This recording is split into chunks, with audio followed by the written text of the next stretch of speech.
क्या प्रभु तक आपकी बात पहुंच रही है? आप मनोकामना करते रहते हैं, पूर्ण नहीं हो रही है, परंतु क्या कभी आपने सोचा कि आपकी बात परमात्मा तक पहुंच रही है, आपके गुरु तक पहुंच रही है या नहीं?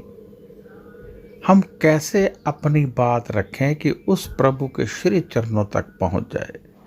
मैं ब्रिजमोहन सूरी आज आपको ये बताने वाला हूं कि कैसे आपकी बात उस प्रभु तक पहुंचेगी, कैसे आप उस प्रभु के करीब पहुंचेंगे, कैसे आपकी मनोकामना पूर्ण होगी। आप दुखी हैं, व्याकुल हैं, भयभीत हैं, आप अपने प्रभु को पुकार रहे हैं, प्रभु नहीं सुन रहे हैं, परंतु कारण क्या है? कारण सिर्फ यही है कि प्रभु ने जब इस सृष्टि की रचना की तो इंसान को अपने साथ वाइब्रेशन के साथ जोड़ा।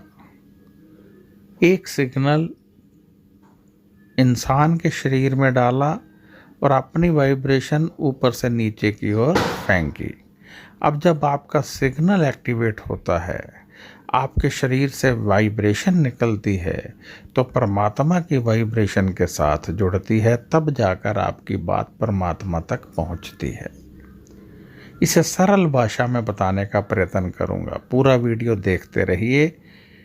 छोड़ने पर आप इस बात से वंचित रह जाएंगे कि कैसे प्रभु तक अपनी बात पहुंचाएं।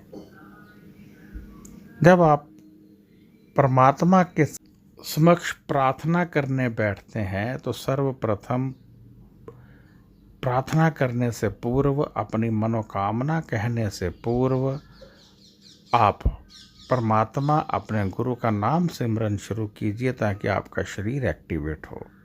जब आप नाम सिमरन करते हैं तो आपके शरीर से एक वाइब्रेशन उठती है जो आसमान की ओर बढ़ती है और फिर परमात्मा की वाइब्रेशन के साथ जुड़ जाती है। जब आँखों से अश्रुधारा बहने लगे, जब मन बहुत अधिक परमात्मा के साथ जुड़ जाए, शरीर कांपने लगे, तब समझिए कि आप परमात्मा की वाइब्रेशन के साथ जुड़ चुके हैं। ऐसे में हम शांत हो जाते हैं, ऐसे में आँखों से अश्रुधारा बहने लगती है, बुरे विचार समाप्त हो जाते हैं। तब प्रभु हमारे साथ जुड़े होते हैं, वो हमारी तरफ देख रहे होते हैं। तब कही गई बात पूर्ण रूप से परमात्मा तक पहुंच जाती है। या फिर यदि कहीं अखंड ज्योत जल रही है तो अखंड ज्योत की ओर देखते हुए नाम सिमरन कीजिए और फिर अपनी मनोकामना कह डालिए, तब भी वह परमात्मा तक पहुंच जाएगी। क्यों? क्योंकि जो चीज़ जहाँ से निकलती है वहीं जाती है।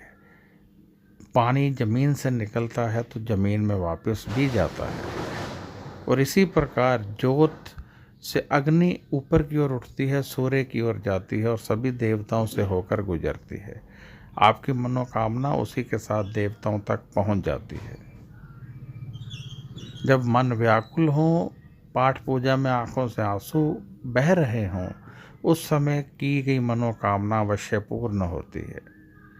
जब आप मनोकामना कर रहे हों और कोई आपसे मांगने लगे कुछ और आप दे भी दें, आपका मन बिल्कुल व्याकुल ना हो, आप दे दें, तो समझ जाइए कि परमात्मा उस समय आपके समक्ष थे, इसलिए आपका मन दयावान रहा और अब आपकी मनोकामना अवश्य पूर्ण होगी। परंतु यदि किसी ने मांगा और आपने नहीं दिया, समझिए कि उस समय परमात्मा नहीं थे, इसी कारण आपका मन दयावान नहीं हुआ और आपने उसे नहीं दिया। परमात्मा हमसे दया चाहते हैं। वो कहते हैं जैसा मैं आपसे करूं वैसा आप मेरे जनों से करें। यानी यदि आप परमात्मा से दया चाहते हैं तो दूसरों से दया कीजिए। यदि परमात्मा से सुख चाहते हैं तो दूसरों को सुख दीजिए। यदि चाहते हैं कि परमात्मा आपके आंसू पोंछें तो आप दूसरों के आंसू पोंछिए। यदि आप चाहते हैं कि परमात्मा आपकी हर मांग पूरी करे तो आप दूसरों के दुख दूर कीजिए। जब आप दूसरों के दुख दूर करेंगे परमात्मा आपके दुख दूर करने लगेंगे। यदि आपका कोई सवाल है तो व्हाट्सएप कीजिए, और यदि आप चाहते हैं मेरे वीडियो आपको मिलते रहें तो इस चैनल को सब्सक्राइब कर लीजिए। जो नए हैं वहीं सब्सक्राइब करें, जो पहले सब्सक्राइब कर चुके हैं वो मत करें। नमस्कार, खुश रहिए और अपना ध्यान रखिए। और यदि आप अपनी जन्म कुंडली दिखाना चाहते हैं तब भी मुझे आप व्हाट्सएप कर सकते हैं।